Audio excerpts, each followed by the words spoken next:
Welcome back to you watching this video. So we are now in part 3, storm drain or external water management. So for storm drain, ito yung dinidrain natin galing sa ulan. Okay? So what are the things that we need to get our information from? So we have the storm drainage plan, the basin location and details, and the discharge point area.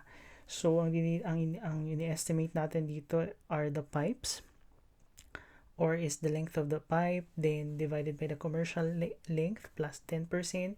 Now for the discharge, for the catch basin, we have here the concrete, no? Concrete yung ginagamit sa catch basin. Tapos for the drainage system, may mga drainage system na concrete yung drainage system, tapos may nakalagay na na metal covering. Okay, so ganun. Next would be the storm drain. So for the storm drain is that unit of the plumbing system that conveys rain or storm water to a suitable terminal. Storm drain is not permitted to discharge into the septic tank or the main sewer. So let me show you. Ayan. So kung ito yung roof natin, actually itong area natin, kino-compute natin yan. Kino-compute natin yung, kino-compute ng sanitary engineer yan. Then, from there, madidetermine kung anong gagamitin na diameter ng ating downspout. Okay? To receive the water from the roof. So, roof plan natin ito. Tapos yan, nandito yung ating mga downspout or yung mga pipes natin. So, this is the storm drain layout plan. Yan. So, sila yung magre-receive. So, kino-compute din ng mga sanitary engineer yung dimension ng pipe. By the way, yung mga dimension ng pipes natin, hindi porket hindi natin nakikita ang kino-compute, hindi na kino-compute yan. Kino-compute nila yan. Okay? So, may computation din na ginagawa dyan. Then, we have here for the storm drain, ito na, yung catch basin. Now, for the discharge of the storm drain, i-discharge lang natin yan sa ground, or dini-discharge natin sa storm drain, public storm drain. Yan, kung meron man. Pero kung wala, sa ground lang natin yan i-discharge. Okay? Hindi natin pwedeng i-discharge yan sa ating septic tank because that will cause our septic tank na mabilis na mapuno kaagad. Okay? Yan. So, this is the isometric plan. So, yan. Ito yung downspout. Ito yung catch basin. Ito yung catch basin. It should not be public sewer. It should be public drain. Okay? So, yan. May pipe na may mga connecting pipe yan papunta sa public drain. Okay? So, yan. Or pwede rin naman na dito na kung safe. Okay? Kung meron tayong drainage dito sa tabi ng building. So, pwedeng dyan na i-discharge. Then, papunta yan sa public drainage system. Okay, so just to show you an example, or I think wala yata dito. Ayun, for the storm drain, ayan. So, kinompute natin dito yung dimension ng storm drain natin, considering the area. Okay, so may table yan na pinagbabasihan. Okay, ayan. So, na-determine na natin yung diameter, that is 75 mm. So, use 2 pieces of the downspout per side of the roof. So, yan, nade-determine natin yan. But don't worry, this is not a problem of a civil engineer. Our problem is to estimate. Okay? Yung sa pag-estimate, ganun din. Available commercial size, then, i-base natin sa ating mga plano kung gaano kataas, gaano kahaba yung gagamitin nating downspout, tapos yung iba pa nating pipes. Okay, tapos gaano karami bibilhin. Gaano kahaba yung total length times or divided by the commercial length, then add 10% increase for safety factor. Okay, so yan. So we have two types. We have the roof leader, nakalabas yung ating downspout. We have the exposed one, and we have the concealed type. So nasa loob naman yung downspout natin. And we have here the seal or the P-trap. Okay, I just want to emphasize this P-trap because it is very important. The function of P-trap, the function of P-trap is to trap air. So, para hindi tayo magkaroon ng backflow. Kasi kung wala tayong sealant dito, kung wala itong seal na, which is water, kung wala yung seal na yan, ang mangyayari dyan, babalik yung amoy. Pwedeng bumalik yung amoy from the stock, papasok ng P-trap, then lalabas siya sa inlet. Okay? Kung saan dapat lumalabas yung tubig, dun siya papasok. Okay? Dyan, maamoy mo yung baho-baho. So, ibig sabihin, may mali sa system pag ganun yung nangyayari. Okay? Dapat hindi natin naamoy yan once na pinapagana na natin yung system. Okay? So, the function, that is one of the function of the P-trap. So, the common seal P-trap has 5 centimeters dip. So, ito yun, 5 centimeters dip from the top or from the highest elevation of the water up to the itong parang U-turn. Okay? Ito. This. Now, for the dip seal, it is from 7.5 to 10 centimeters. Okay? So, the content between the overflow and the dip. So, this trap may be used under normal condition, but it is purposely designed for abnormal situations such as extreme heat condition in the area, increase and decrease of atmospheric conditions, circumstance where total ventilation cannot be obtained. So, ito yung may mga special condition. Kunyari, sobrang init sa lugar na yan. Kasi pwede mag-evaporate yung water. So, dapat hindi maubusan tayo dito ng water. Okay? Yan.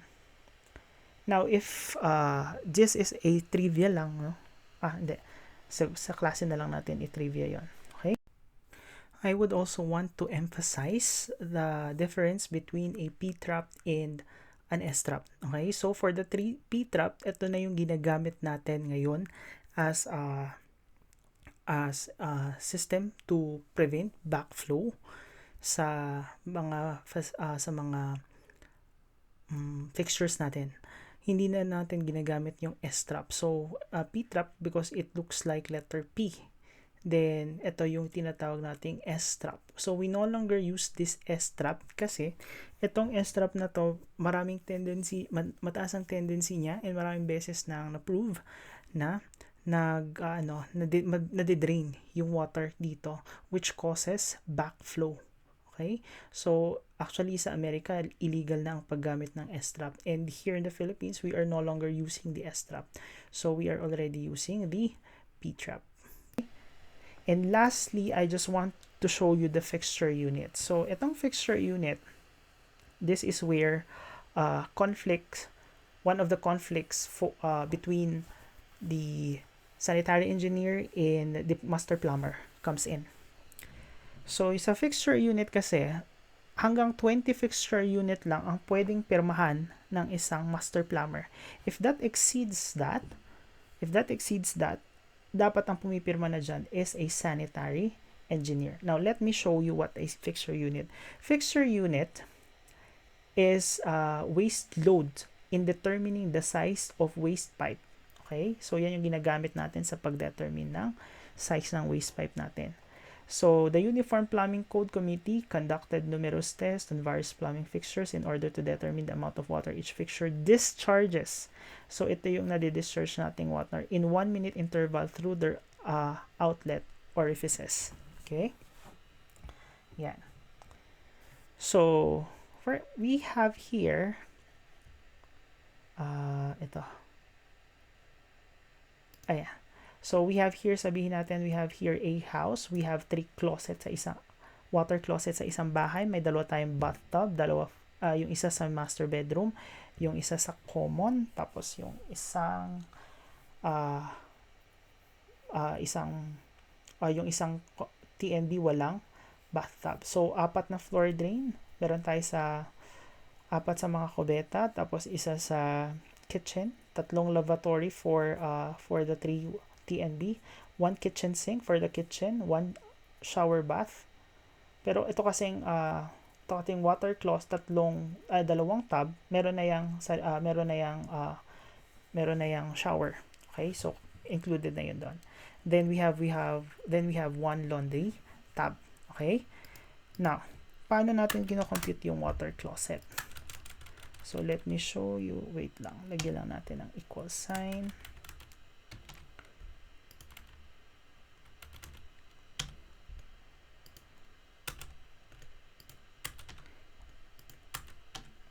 Okay. So, sa water closet, ilan yung fixture unit natin? Water closet.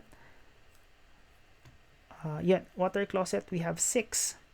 So, we have 6 times 3. So, that is already 18 fixture units. Fixture units. Next, we have 2 bathtub. So, for the 2 bathtub, asan dito yung ating bathtub? We have 2. So, we have 2 times 2. That is equivalent to 4 fixture units. Now, for the floor drain natin, we have 1. So, we have 1 fixture unit times 4. That is equivalent to 4. Okay. Now, for the lavatory, our wash basin, we also have 1. So, 1 times 3, that is equivalent to 3 fixture unit. Now, for the kitchen sink, itong kitchen sink natin, ayun, kitchen sink, we have 2 fixture unit. So, we have 2 times the kitchen, isang kitchen sink, 1. So, that is equivalent to 2 fixture unit. Now, for the shower bath,